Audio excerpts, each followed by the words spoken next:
ቅናት እንቅና እኔ ጋርናችሁ አንድ ላይ በሉት።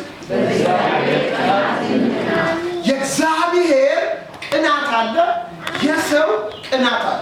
ሰው የሚቀናው በጓደኛው ሊሆን ይችላል፣ ባለቃው ሊሆን ይችላል፣ በጎረቤቱ ሊሆን ይችላል፣ በበለጡት ሰዎች፣ በገንዘብ በበለጡት ሰዎች፣ በእውቀት በበለጡት ሰዎች፣ በስልጣን በበለጡት ሰዎች፣ በተለያየ በበለጡት ሰዎች በመበለጡ የሚቀና ሰው አለ። በመቅናቱ ደግሞ ሐሜትን፣ ወሬኝነትን፣ አሉባልታን፣ ክፋትን፣ ነፍስ መግደልን፣ አካል ማግደልን ያ የተበለጠበት ነገር ከሰውየው እንዴት እንደሚሄድ ከሰውየው እንዴት እንደሚለያይ የሚያደርጉበት ብዙ ደባ ሰው ያደርጋል። ሰው መጽሐፍ ቅዱስ ስትመለከቱ በክርስቶስ ኢየሱስ ቀንተውበታል፣ በጳውሎስ ቀንተውበታል፣ በብዙ በእግዚአብሔር ነገር ቀንተው ሊገድሉ ያሳስሩ ክፉ ነገር አድርጓል ተናግሯል ብለው ሲያስወግሩ የተለያየ ነገር ሲያደርጉ እንመለከታለን በመጽሐፍ ቅዱሳችን። ሰው ለራሱ ይቀናል። እንዴት ተበለጥኩኝ፣ እንዴት አልፎኝ ሄደ፣ እንዴት ይህ እንዲህ ነገር ሆነ ብሎ ሰው ይቀናል። ትዝ ይላችኋል እውነተኛው ነቢይ ሚክያስ መጣ። ሁለት ንጉሶች አሉ። አካብን ሄደህ ተከናወን ትሞታለህ ካለ ሴዴቅያስ ነው የሚባል መጣና በጥፊ ጮህ አደረገውና እንዴት እግዚአብሔር መንፈስ ከኔ አልፎ በአንተ ተናገረ ካለ እንግዲህ የዛን ጊዜ ስትደበቅና ዋሻው ስትገባ በእኔ እንደተናገረ እግዚአብሔር ታውቃለህ። አሁን ሰው ለስጋው፣ ሰው ለኑሮው፣ ሰው ለክብሩ ለተለያየ ነገር ይቀናል። ነገር ግን ቤተክርስቲያንም አንተም አንቺም እኔም ከቀናን ለእግዚአብሔር እንቀናለን። ስጡና እግዚአብሔር ቅናት እንዳለው ታውቃላችሁ። እግዚአብሔር ቅናት ውስጥ እንዳለ ታውቃላችሁ። መጽሐፍ ቅዱስ ሲናገር እንዲህ ይላል፣ በሰማይ በምድር ከምድር በታች ከኔ ውጪ አማልክት አይኑሩ፣ እኔ ቀናተኛ አምላክ ነኝ። እግዚአብሔር በክብሩ በመለኮት በማንነቱ እግዚአብሔር ይቀናል። ክብሬን ለሌላ ምስጋናዬንም ለተቀረጸ ምስል አልሰጠም። ስለዚህ እግዚአብሔር ለአንተ ይቀናል፣ ለአንቺ ይቀናል፣ ለቤተ ክርስቲያን ይቀናል፣ ለምድሪቱ ይቀናል፣ ለቃል ኪዳን ሕዝቡ ይቀናል። እግዚአብሔር ቀናተኛ አምላክ ነው። ታውቃላችሁ ኢሳይያስ ከ600 ዓመት በኋላ ስለሚፈጸመው ትንቢት እንዲህ ብሎ ተናገረ። ምን ብሎ ተናገረ? አምላኬን እግዚአብሔርን ለምን ታደክሙታላችሁ? ለምን ታካክቱታላችሁ? እርሱ ራሱ ምልክትን ይሰጣችሁ። ምልክቱ ምንድን ነው? ድንግል ትጸንሳለች፣ ወንድ ልጅ ትወልዳለች፣ ስሙም ድንቅና መካር ኃያል አምላክ ይባላል።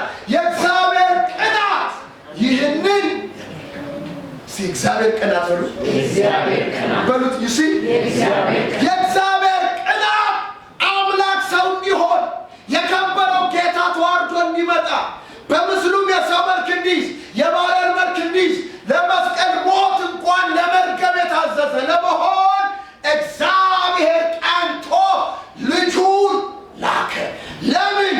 አንተ፣ አንቺ፣ እኔ የተጨነቅን ሰላም እንድናገኝ፣ የተቅበዘበዝን እንድናስ፣ በጨለማ ውስጥ ያለን በሚደነቅ ብርሃን እንድንመጣ፣ የሞት ፍርድ የነበርነውን ነፃ እንድንወጣ የእግዚአብሔር ቅናት ልጁን ልኮ እኛ ነፃ ወጣ።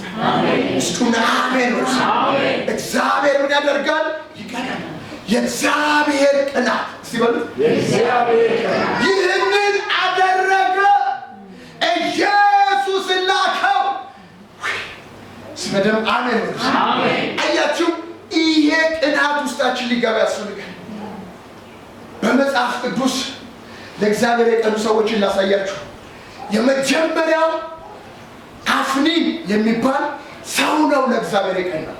ስሙን ቤተ ክርስቲያን ጉልበት የሚኖራት አቅም የሚኖራት ቅድስና፣ ጽድቅ፣ ጸሎት፣ ንጽህና ሲኖራት ሰይጣን ድግም፣ ጥንቆላ፣ ሟርት በእሷ ላይ ምን አያደርግም? እኔ ጋር ናቸው።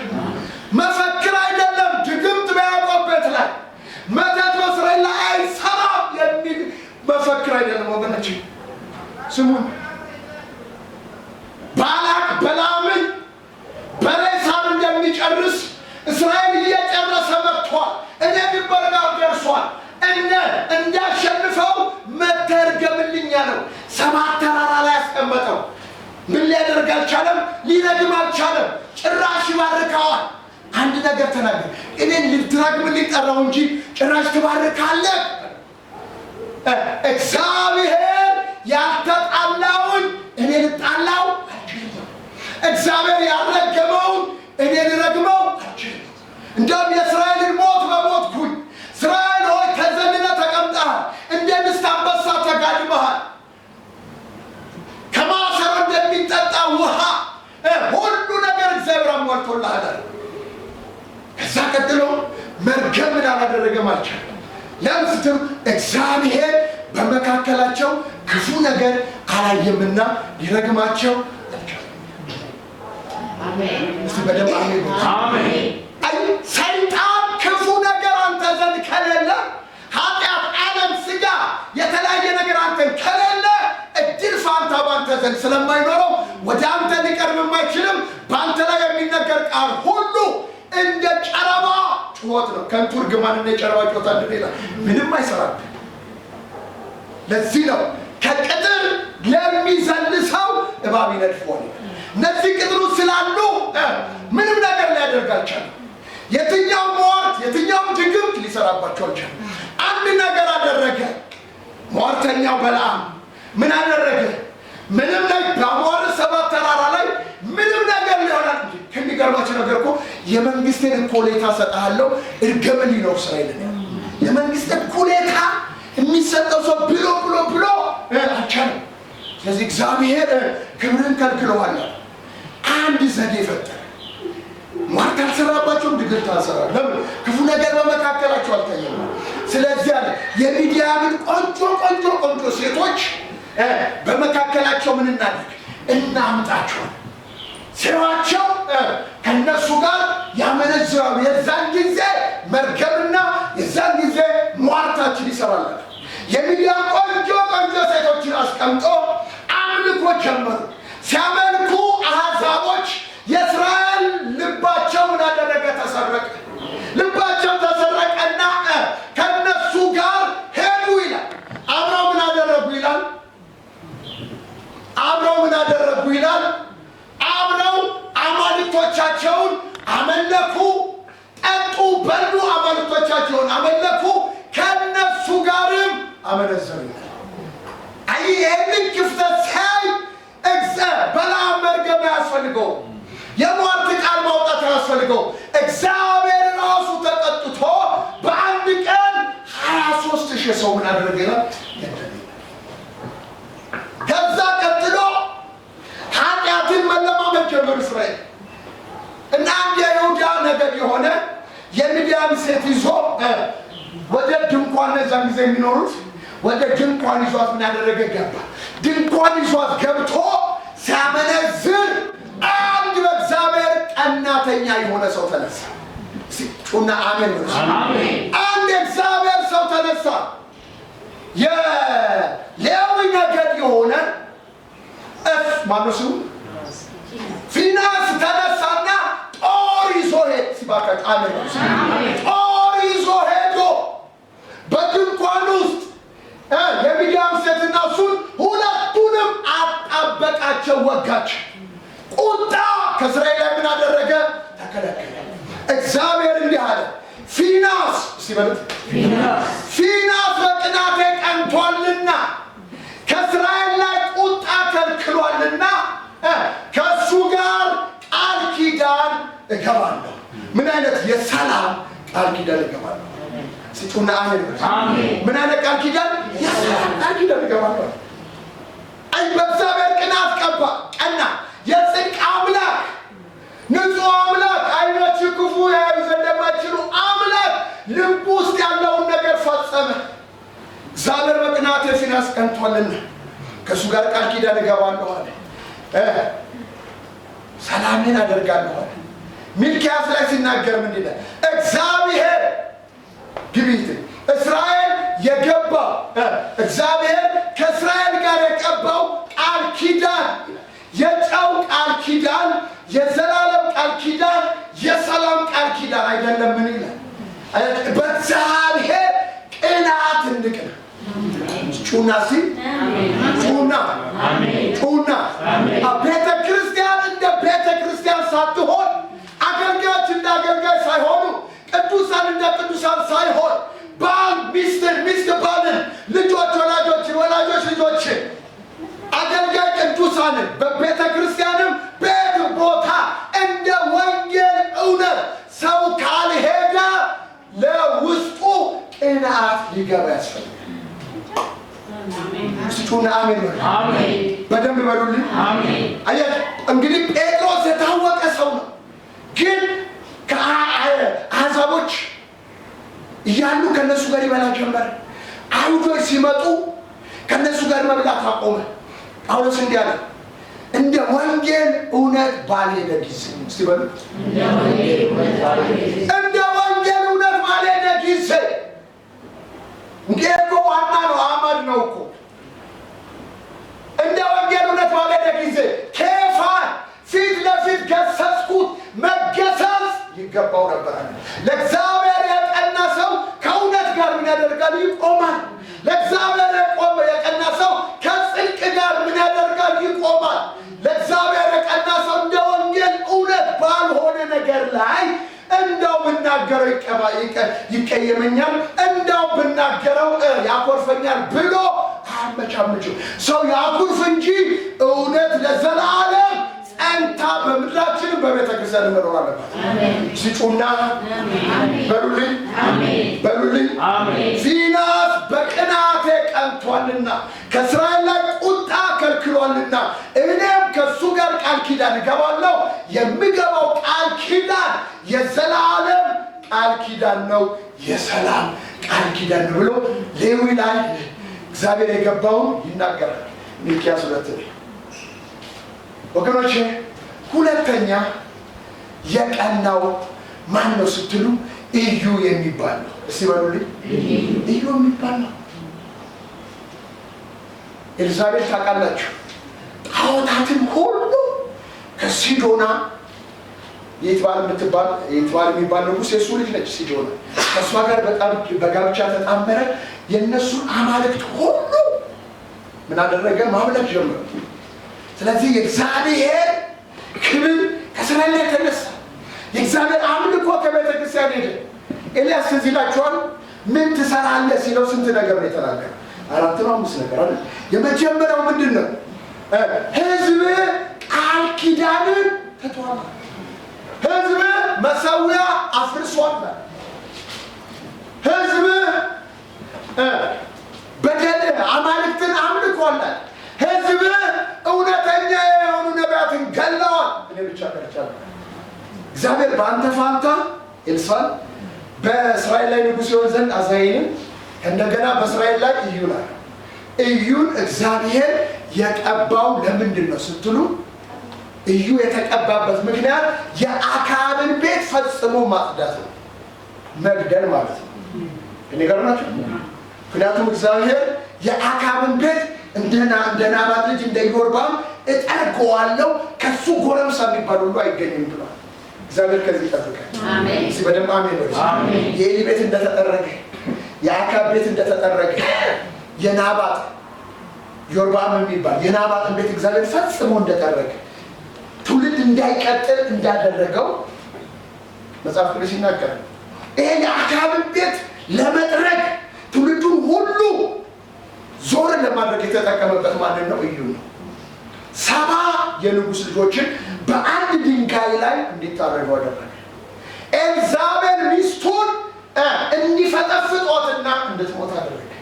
ፈጽሞ የአካብን ቤት ጠረገ። ከዛ ቀጥሎ አንድ ነገር አደረገ። የጣዖት አምላኪ በምድሪቷ ላይ ነበሩ። የእግዚአብሔር ነቢያትን ገላ የራሷን ነቢያት ኮልኩላ ነበረ። 400 ኤልያስ በቀርሜሎስ ተራራ ላይ አሳረደ። የቀሩ ርዝራዦች ነበሩ። እዩ እንዲህ ብሎ ተናገረ። አክዓብ በብዙ በጥቂት ነው አማልክት ያመለከው፣ እኔ እዩ በብዙ አመልካለሁ። የበዓል አማልክት የሆናችሁ የምታጥኑ አንድ ሳትቀሩ ነው አላቸው። እንዳለ አዳራሽ ውስጥ አስገባቸውና ሁሉም በምድሪቷ ላይ ያለ የበዓል ነቢያት ከገባ በኋላ አንድ ነገር አደረገ። ጠባቂዎቹን አንድ ሰው እንዳይወጣ፣ ይሄ ሰይጣን አምላኪ፣ ይሄ አጋንንት አምላኪ፣ ይሄ በዓልን የሚያመልክ አንድ ሰው እንዳይወጣ ፈጽማችሁ አጥፏቸው። የተረፈ ሰው ቢኖር በነፍሳችሁ ትጠየቃላችሁ። ገብቶ ምን አደረገ? አስጨፈጨፈ። ከዛ ቀጥሎ እግዚአብሔር እንዲህ አለ፣ እዩ በልቤ እዩ በቅንነት በፊት ሄዷል። ሲበሉ ድገሙት። እግዚአብሔር ነው ኮሚ ጫፍጭ ብሎ ባይታፈች እዩ በፊት በቅንነት ሄዷል። በልቤ ውስጥ ያለውን ሁሉ በአክዓብ ቤት ላይ ፈጽሟል። አሜን። ይሄ እዩ ለምንድን ነው እንደፈጸመው ስትሉ የእግዚአብሔር ቅናት ውስጡ ገብቶ ነው። ኤላፋናሞስ ስጩና አሜን ወርስ የማን ቅናት? ኢዮናዳብ የሚባል ሰው አገኘ። ኢዮናዳብ አለ አቤት አለ ልቤ ከልብ ጋር እንደሆነ ያንተስ ልብ ከልቤ ጋር ነው አለ። አዎ ነው አለ። ና ቀኝ እጅ ስጠኝ አለ። ቀኝ እጁን ሰጠው። ሰረገላ ላይ ወጡ። ለእግዚአብሔር መቅናትን ያለው ለእግዚአብሔር መቅናቱን ምን አደረገው? አሳየው። ስጩና ለእግዚአብሔር መቅናት ማለት ስለ ጽድቅ መቆም ነው። ለእግዚአብሔር መቅናት ማለት ስለ እውነት መቆም ነው። ለእግዚአብሔር መቅናት ማለት ስለ ትክክለኛ ስለ ቃሉ መቆም ነው። ኤልያስ ሲላቸው ለእግዚአብሔር ምን አድርጌያለሁ አለ? ቀንቻለሁ። እኔም ብቻ ቀንቻለሁ። እንዲያርገውኛል። እግዚአብሔር ያለው ምንድን ነው? ሂድ ያንተን ቅንዓት የሚፈጽም እዩ በእስራኤል ላይ ቀባልኛል። በአንተ ቦታ ደግሞ ኤልሳዕን አኖረኛል። የኤልያስ ቅንዓት እዩ እንዲቀባ አደረገ። እዩ ተቀብቶ ደግሞ የአክዓብን ቤት ፈጽሞ ምን አደረገ? ጠረገ። እዩን ምን አለ? በልቤ ውስጥ ያለውን ሁሉ አድርጓል። ቅንዓቴን ቀንቶልኛል። በአዲስ ኪዳን ክርስቶስን ተመልከቱት። ክርስቶስ ሥጋ ለብሶ በሚመጣበት ሰዓት ሦስቱ ወንጌላቶች ክርስቶስ ጅራፍ አንስቶ የገረፈው መጨረሻ አካባቢ ሊሰቀል አካባቢ እንደሆነ ይናገራል። ዮሐንስ ወንጌል ግን ገና አገልግሎት ሊጀምር ዮሐንስ 2 አካባቢ እንደሆነ ዮሐንስ ወንጌል ምን አድርገናል? ይነግረናል። ሁላችንም እናውቃለን። ክርስቶስ በስጋው ሲመላለስ ቤተ መቅደስ የጸሎት ቤት ነበር። በደንብ ስሙ። ቤተ መቅደሱ ሰዎች መጥተው ይጸልያሉ። አይሁዶች ይጸልያሉ፣ አሕዛቦች ይጸልያሉ። በአይሁድና በአሕዛብ መካከል ግን ትልቅ ምን አለ? ግንብ አለ። ወደዚህ ማለፍ አይችሉም፣ ወደዚህ ማለፍ አይችሉም። ለዚህ ነው በመካከል ያለውን የጥል ግድግዳ በስጋው አፈረሰ። ከአይሁድና ከአሕዛብ ከሁለትን አንድን አዲስ ወገን በራሱ ፈጠረ። ስለዚህ ክርስቶስ ሲመጣ አይሁዶች የአሕዛብ የሚጸልዩበትን ስፍራ የበግ የበሬ መሸጫ ቦታ፣ የገንዘብ መለወጫ ቦታ አድርገውታል። በደንብ ስሙ። ምክንያቱም ለምንድን ነው ስትሉ ትክክል ነው ስትሉ አዎ ትክክል ነው። ምክንያቱም ከአገር አይሁድ ሆነው ከየሀገሩ የሚመጡ ሰዎች ትዝለቸው ለበዓለ ሃምሳ ሲመጡ እኮ ከ14 ሀገር ነው የመጡት። ልክ ከተለያየ ሀገር አይሁዶች ሲመጡ የራሳቸውን ገንዘብ ይዘው ነው የሚመጡት። ልክ እዛ ቤተ መቅደስ ጋር ደግሞ ምን አለ? ገንዘብ የሚለውጡ ሰዎች አሉ። አሁን የጣሊያን ገንዘብ ወይ የተለያየ ገንዘብ ይሰጣሉ፣ ገንዘብ ይለውጣሉ። የገንዘብ ለዋጮች ነው አይደል የሚለው? ገንዘብ የሚለውጡ ሰዎች አሉ። ከእንደገና ደግሞ ያንን ገንዘብን ይዘው ምን ይገዛሉ? እርግብ አለ፣ ከእንደገና በግ አለ ምናምን፣ ያንን ይገዛሉ። ከዛ በኋላ የሄዳሉ ለካህን ይሰጡትና ኃጢአታቸውን ይናዘዛሉ፣ መስዋዕት ያደርጋሉ። ነገሩ ትክክል ነው። ነገር ግን የጸሎት ቦታውን የመለወጫና የንግድ ቤት አድርገውታል። ነገር ናቸው። አሁን ክርስቶስ ኢየሱስ ጅራፍ ይዞ ተነሳ። ጅራፍ ይዞ ተነሳና ሰውን አልገረፈም። የገረፈው ምኖችን ነው? በሬዎችን፣ እንስሳዎችን ገርፎ አስወጣ። የሚለዋወጡበትን የምንዛሪ ገንዘቡን ጠረጴዛው ምን አደረገ? ጠረጴዛውን ገለበጠ። እንስሳቶችን ገርፎ አስወጣ። እንዲህ አላቸው፣ የአባቴ ቤት የጸሎት ቤት ነው እንጂ የንግድ ቤት አይደለም። የአባቴን ቤት የወንበዴዎች ዋሻ አደረጋችሁት። ዝቅልና ምን ይላል? የቤት ቅናት በላኝ የተባለው ቃል ይፈጸም ዘንድ ይህንን አደረገ። ከኔ ጋር ናችሁ? የምን ቅናት? ምን አደረገኝ? የቤት ቅናት በላኝ የሚለው ቃል ይፈጸም ዘንድ ኢየሱስ እንዳደረገ። የወንበዴ ዋሻ አይደለም፣ የመለወጫም የንግድ ቤትም አይደለም፣ የአባቴ ቤት የጸሎት ቤት ነው። አሁን የትኛው አገልጋይ ነው? አሁን እኮ የእግዚአብሔር ቤት የምትባለው ቤተ ክርስቲያን የንግድ ቤት ሆናለች። ውሸት አይደለም የሚል ልጁ ነበር። የንግድ ቤት ሆናለች፣ የወንበዴዎች ዋሻ ሆናለች። የትኛው ነቢይ ነው? የትኛው ሐዋርያ ነው? አያችሁ፣ የሚጋፈጠው ስለ እግዚአብሔር ጽድቅ፣ ስለ እግዚአብሔር እውነት፣ ስለ እግዚአብሔር መንግስት፣ ስለ ቤተ ክርስቲያን የሚቀናው ያው እኮ እግዚአብሔር እኮ ቃል እኛ ዘንድ እኮ አለ። ምን የሚል? በነፃ የተቀበላችሁትን የሐዋርያ ቅባት ይሁን፣ የነቢይነት ቅባት ይሁን፣ የአስተማሪ ቅባት ይሁን፣ የፈውስ ቅባት ይሁን፣ የታምራት ቅባት ይሁን፣ በነፃ የተቀበልነው በነፃ እንድንሰጥ እንጂ በገንዘብ እንድንሰጥ አይደለም። የአገልጋዮች ይሄ ቃል ተጽፏል። ለሕዝቡ ደግሞ የትኛውንም የእግዚአብሔር ጸጋ መብታችን ነው ለመቀበል እንጂ በገንዘብ ገዝታውስ ከፍለን ገንዘብ የምንገዛ ከሆነ ጸሎት ምንድን ነው?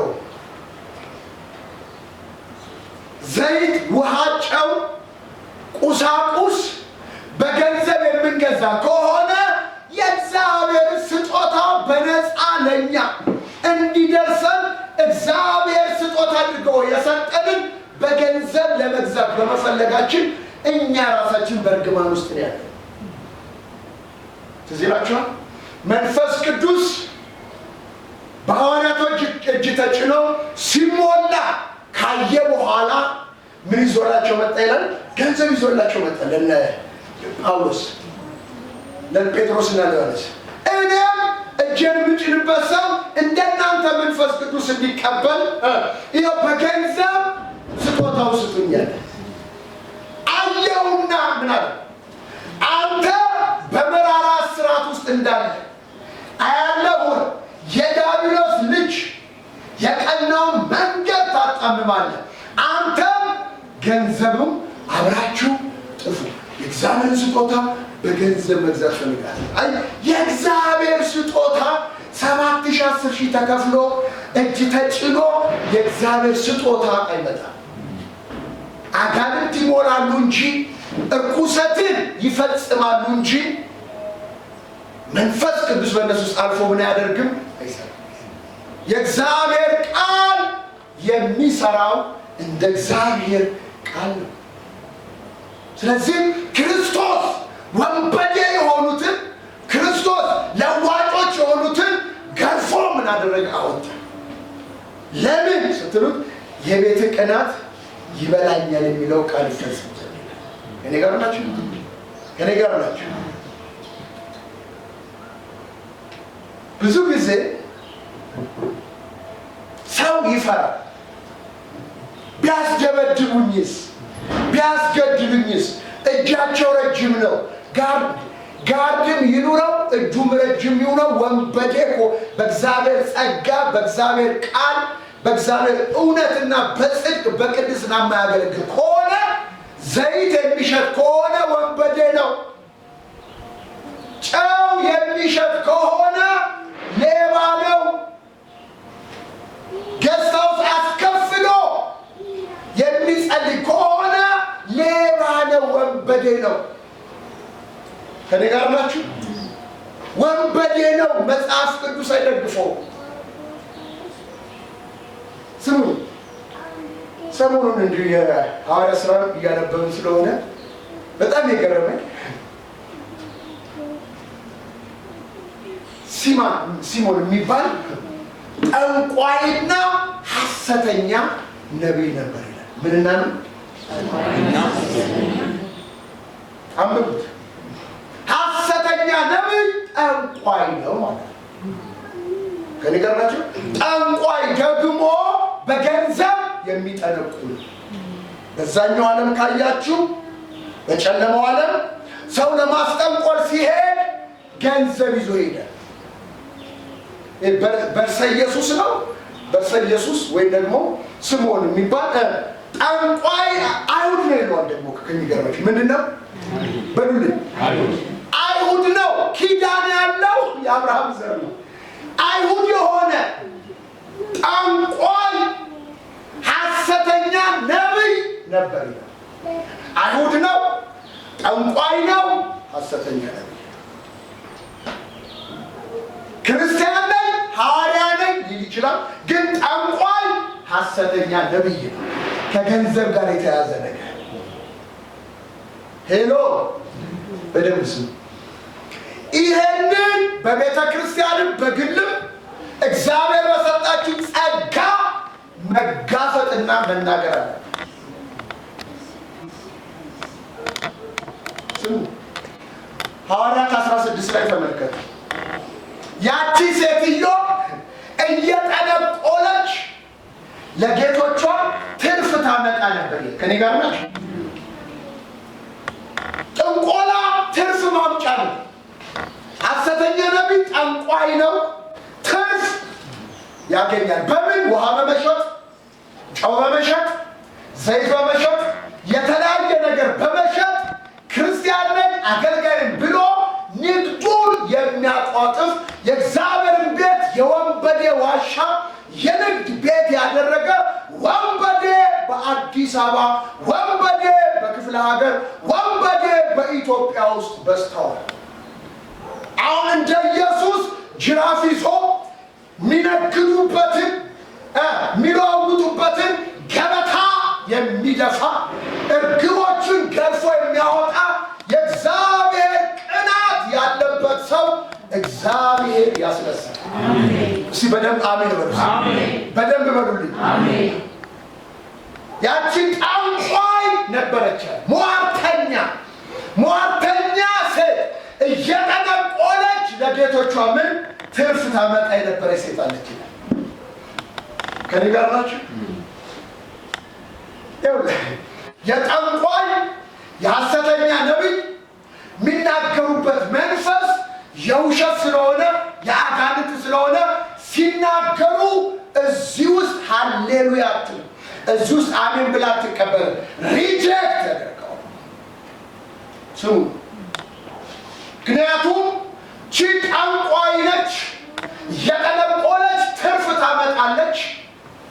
በትርፏ አስጠንቋዮቿ የቤት አሰሪዎቿ ይጠቀማል። ቺ ሴትዮ ጠንቋይ ስለነበረች ስታያቸው እውነተኛ የእግዚአብሔር ሰዎች ናቸው። ስለዚህ እነዚህ የእግዚአብሔርን ቃል የሚናገሩ የእግዚአብሔር ባሪያዎች ናቸው። እውነት ነው።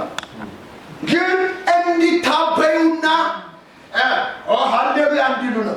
ጳውሎስ ግን የተናገራችሁ ቃል እውነት ነው። የተናገረችበት መንፈስ ግን የአጋንንት መንፈስ፣ ክፉ መንፈስ ነው።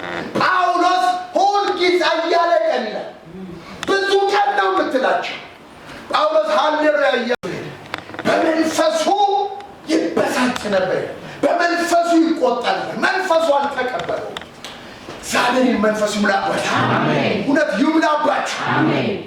የጳውሎስ መንፈስ ልዩ መንፈስ ነው። በአቴና ሲሄድ ጣዖት በዝቶ አየ፣ በመንፈሱ ተበሳጨ ይላል። እናንተ የምታመልኩትን ሳታውቁ ነው እነግራችኋለሁ ብሎ አገልግሎት ውስጥ ገባ። አሁን የእግዚአብሔር ሰዎች ስላቸው መንፈሱ ተበሳጨ ይላል። አያሌ ቀን ታደርግ ነበር። አንድ ቀን ግን ዞር ብሎ በኢየሱስ ስም አዝሃለሁ ውጣ ሲለው መንፈሱ ከሴትዮዋ ላይ እናደርገ ለቆ ወጣ። ከዛ በኋላ የትርፋቸው ምንጭ ሲበሉ የትርፋቸው ምንጭ ሲንደደረቀ እንዳቆሙ ባዩ ጊዜ በጳውሎስና በሲላስ ላይ ተነሱባቸው። አየህ፣ አሁን እኮ ለዚህ ነው እጃቸው ትልቅ ነው። ከሊባኖስ ዝግባ የበለጠ እግዚአብሔር እጁ ትልቅ ነው። እስኪ በደንብ አሜን። እጃቸው ትልቅ ነው። ባለስልጣን ወገን አላቸው። ምን ባለስልጣን ወገን ከሌባ ጋር ይስማማሉ። እጃቸው ትልቅ የሆነ ከደንብ አስከባሪ ከትክክለኛ የሀገሪቱን ሕግ ካስቀመጣቸው የፌዴራል ፖሊስም የሕግ አስከባሪዎች ከነሱ ጋር ይስማማሉ ነው። እነዚህ ሰዎች ትርፋቸው ሲደርቅባቸው ያደረጉት ምንድነው? በጳውሎስና በሲላስ ላይ ተነሱባቸው። ከዛ የከተማውን ዱርዬ ሁሉ ጠርተው ምን አደረጓቸው? አስደበደቧቸው፣ አስወገሯቸው ይላል። ከዛ ወዴት ይዟቸው ሄዱ? ወደ ገዢው ጋር ይዟቸው ሄዱ። ወደ ገዢው ጋር ይዟቸው ሄዱ። ምን ብለው? እነሱ ትርፋቸው መውጣቱ ነው እንዲያበሳጫቸው እኮ ስለ ሮም መንግስት እኮ ገዷቸው እኮ። እነዚህ ሰዎች አይሁድ ሆነው እኛ የሮሜ ሰዎች ሆነን ልንሰማው ልናደርገው የማይገባውን ነገር ይናገራሉ ብለው አሰከሰሰው። አስደብድበው አስወግረው እስር ቤት እንዲገቡ አደረጓቸው። በሰማይ ላይ ያለ እውነተኛ አምላክ አሜን፣ በጽድቅ የሚፈርድ እያንዳንዱ ነገር የለ ለጥበቃው ሰጡትና ውስጥ አስገብቶ ጠረቃቸውና ታሰሩ። ለምን እንደታሰሩ ለምን እንደተወገሩ ምክንያቱ ምን እንደሆነ ስለሚያውቁ አላወረዱ። ደስ ብሏቸው ተጠርቋል። በመንፈቀ ሌሊት እየጸለዩ እግዚአብሔርን በዜማ ያመሰግኑት። የኔ አምላክ ጻድቅ ፈራጅ ወይኒ ቤቱ ምን አደረገ ይላል? አናወጠውና የሁሉም እስራት ተፈታ። አሜን አሜን። ሰውየው ብንን ሲል ሲያይ በቃ ራሴን አጠፋለሁ ሲል ጳውሎስ ምን አለ? አንተ ሰው ራስን አታጥፋ፣ እኛ ሁላችን በዚህ ያለን። እየሮጠ መጣና እድን ዘንድ ምን ላድርጋል? አያችሁ፣ በክርስቶስ ኢየሱስ እመን አንተ ቤተሰቦችን ትድናለህ። ከዛ ቀጥሎ ያደረገው ምንድን ነው? አንተም እመን አንተ ቤተሰቦችን ትድናለህ። ከዛ ቀጥሎ ወስዶ ቁስላቸውን አጠበላቸው። አይ ስለ ጌታ ስለ ጽድቅ ስለ ወንጌል ተደብድበዋል፣ ቆስለዋል። አሜን በሉ። አሜን በደንብ በሉልኝ። አሜን። ከዛ ቀጥሎ ወሰደ፣ አስገባቸው። በማግስቱ ገዢው ይፈቷል። ጳውሎስ ነው አንፈታም አለ። እኛ የሮም ዜጋ ሆነ ያለ ፍርድ ይሄን ያህል መከራ ካደረሱብን ብንፈታ ደግሞ የበለጠ ያደርሱብናል። የተላኩት መቶ አለቆች የሮም ዜጋ ነን ሲሉ ፈርተው ራሳቸው መጥተው በብዙ ልመና እንዲፈቱ አደረጋቸው። አያችሁ፣ ምንጩ ሲደርቅ ሰይጣንም አገልጋዮቹ ሴራ ሊያሰሩ ይችላሉ። እግዚአብሔር ደግሞ ለእውነት ከቆምክለት እግዚአብሔር ደግሞ ከሰማይ ምን ያደርጋል? ይመልሳል። እስጩና አሜን በሉ። አሜን በሉልኝ። አሜን። የመጨረሻው ልበል። የመጨረሻው እንግዲህ ሌላ ነበር። ቅድም ያነበብኩት ነበር ላገለግል የነበረው እንግዲህ የወቅቱ ቀን ነው ማለት ነው። ሌላው ጳውሎስን ተመልከቱ። ቆሮንቶስ ላይ ምን ይላል? ለአንዲት ወንድ እንደታጨች ድንግል ሴት ሲበሉት ሊገሙት እስቲ የቆሮንቶስ እናንተንም ለክርስቶስ ኢየሱስ አጫችኋለሁ። ለክርስቶስ ኢየሱስ እቀናላችኋለሁ። እናንተ መታጨት ያለባችሁ ለክርስቶስ ነው ማለት። እስቲ በደንብ አሜን፣ በደንብ በሉ። እጮኝነት ሁሉ ባዩ ስትመለከቱ አንድ ሴት ማግባት ያለባት በምኗ ነው? በድንግልናዋ ነው። በድንግልናዋ ካላገባት ምን ሆና ትሞታለች? ተወግራ ትሞታለች። አሁን ዮሴፍም ማርያም እጮኛው ነች፣ ድንግል ነች። ግን ጸንሳ አገኛት ማለት ነው። ጸንሳ አገኛት። ሊያጋልጣት ወይም ሊገልጣት አልወደደም። ሊገልጣት ሊያጋልጣት ማለት ምንድነው? አርግዛለች ብሎ ቢያናገር በድንጋይ ነው ማለት ነው። ግን ጻድቅ ስለነበረ ሊያጋልጣት ሊገልጣት ስላልፈቀደ በስውር ሊተዋት አሰበ። መንፈስ ቅዱስ መጣና ደግሞ የጸነሰችው ከመንፈስ ቅዱስ ነው፣ ለመውሰድ አትፍራ። ስለዚህ በዛን ጊዜ አሁን ስለዚህ ራሱ ህግ አለ። ለምሳሌ አንድ ወንድ ድንግል ነኝ ብላ ከደረሰባት በኋላ ድንግልናዋን ቢያጣ ሄዶ ለወላጆቹ ይንገር፣ ተወግራ ትሙት የሚል ህግ አለ። ድንግል መሆኗን ደግሞ የዛን ቀን ምሽት ምን ሰበረልሽ ይባላል። ያንን ለቤተሰቦች ወስዶ ይንገር፣ አልደረስኩባት ቢል ውሸታም ነው ብሎ መጽሐፍ ቅዱስ የሚናገረው ነገር አለ። ከኔ ጋር ነች። እንዲህ ስለሆነ ቤተ ክርስቲያኒትም እስቲ በሉት ቤተ ክርስቲያንም ድንግል ንጹሕ ነውር የሌላት ሆና ለክርስቶስ መቅረብ አለባት። ስጡና አሜን በሉ። ለአንድ ወንድ እንደታጨች ድንግል ሴት እኔም እናንተን የቆሮንቶስ ሰዎች ለክርስቶስ ኢየሱስ አጫችኋለሁኝ። በክርስቶስ ቅናት እቀናላችኋለሁ። ቤተ ክርስቲያን ድንግል ወይንም ንጽሕት እንደዛ ነው የሚለው ቆሮንቶስ ላይ። አሁን እኮ በጣም እኮ የሚገርማችሁ እኮ ዓለም ከመፈጠሩ በፊት የእግዚአብሔር ፕሮግራም የእግዚአብሔር ሀሳብ ዓለም ከመፈጠሩ በፊቱ ቅዱሳንና ነውር የሌለን እንሆን ዘንድ ምንና ምን እንሆን ዘንድ በክርስቶስ መረጠን። አሁንስ ቅዱሳን ነን ነውር የለብንም ይባል እግዚአብሔር እንደመረጠን አይደለንም ማለት ነው። ሌላ ቦታ ስትመለከቱ ምንድን ነው የሚለው? ቅድስት ነውር የሌላት ንጽሕት የፊት መጨማደድ የሌላት ትሆን ዘንድ ለክርስቶስ ኢየሱስ አቀርባችኋለሁ ይላል። ስለዚህ ወገኖቼ ቤተ ክርስቲያን ንጽሕት ቅድስት አሜን፣ ንጽሕት ቅድስት ነውር የሌላት እንደ ድንግል ሴት ለአንድ ወንድ እንደታጨች እንደዚሁ ለማቅረብ ነው መቅናት ያለብን። ከኔ ጋር ናቸው? ከኔ ጋር ናቸው? የወንበዴ ዋሻ ባለስልጣኑ ክርስቶስን ማሳይ ከሆነ ባለስልጣኑ የክርስቶስ መልክ በተቀመጠበት ወንበር ላይ የማይታይ ከሆነ ነጋዴው በጽድቅ የማይነግድ ከሆነ ብሎቼ በአመት የሚነግድ ከሆነ ሰራተኛው ለአሰሪው አሰሪው ለሰራተኛው ታማኝ የማይሆን ከሆነ በስራችን በጽድቅ በእውነት የማንሰራ ከሆነ ፍትህን፣ ጽድቅን፣ ፍርድን የሚወድ እግዚአብሔር ዳኛ አድርጎ ሲያስቀምጠን በሙስና በዘር በብሔር የምንፈርድ ከሆነ ወገኖቼ ዋጋ አለን ከእግዚአብሔር ዘንድ። ዱላ አለ፣ ዱላ አለ ወገኖቼ። መጽሐፍ ቅዱስ ምንድን ነው የሚለው?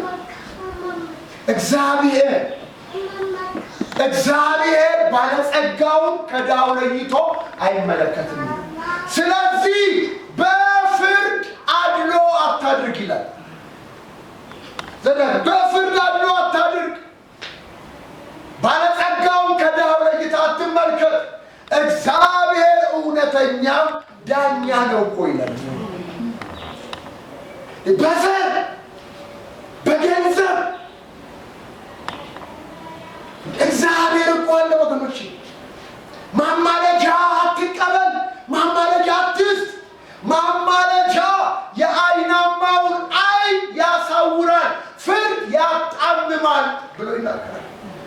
ምንድን ነው እግዚአብሔር የሚወደው? ጽድቅ። እኔ ጋር ናችሁ? ምን ይወዳል? ከእንደገና ፍርድ፣ ከእንደገና ምሕረት። እነዚህ ሶስቱ በምድር ላይ ከተዛቡ ምድር በድርቅ፣ ምድር በጦርነት፣ ምድር በልዩ ልዩ ነገር ትታመሳለች። ቤተ ክርስቲያንም ይሄንን መስፈርት ለክርስቲያኖችም ከክርስትና ውጭ ላሉትም ሰዎች እንደ እግዚአብሔር ቃል እንድትናገር፣ እንደ እግዚአብሔር ቃል እንድታውጅ እግዚአብሔር ምን አድርጓታል? ቱንቢ አድርጓታል። የውሃ ልክ አድርጓታል።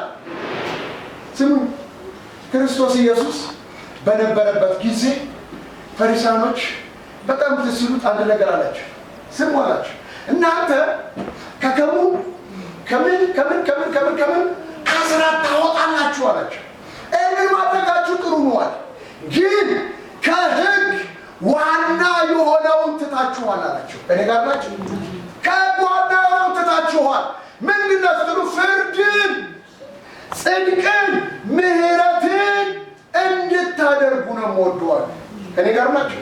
አሁን ለኢትዮጵያ ምድር ለባለስልጣኖች ቢሆኑ፣ ለየትኛውም እምነትና ሃይማኖት ውስጥ ላሉ ቢሆኑ፣ የትኛውም ወንበር ይዘው ለተቀመጡ፣ የትኛውም ምሁሮች ቢሆኑ፣ የተለያየ ቢዝነስ ውስጥ ያሉ ሰዎች እግዚአብሔር ለኢትዮጵያ ጽድቅን፣ ፍርድን፣ ምሕረትን እንድናደርግና በዚህ እንድንገለጥ እግዚአብሔር ይፈልጋል። እንዲራራልን፣ እንዲመለስልን ከተፈለገ እኛ መጀመሪያ መጽሐፍ ቅዱስን የምናውቅ ሰዎች መመለስ አለብን። ያለበለዚያ ዘመን እግዚአብሔር ነው። ለእስራኤል ያራራላት ለኢትዮጵያ ይራራል። እኔ ገርማች ኢትዮጵያ አትፈርስም የሚል መፈክር የለም። ለኪዳኑ ሕዝብ እግዚአብሔር እና እነሱን የምነጥለው እናንተንም ማስገባ፣ እነሱ ሟርተኞች፣ ሞራ ገላጭ፣ ልጆቻቸው በእሳት የሚያሳልፉ ጠንቋይ ስለሆኑ ምድር ተፋቻቸው። እናንተ ትገባላችሁ። እናንተም እንደነሱ ብታደርጉ እነሱን የተፋች ምድር ትተፋችኋለች አላቸው።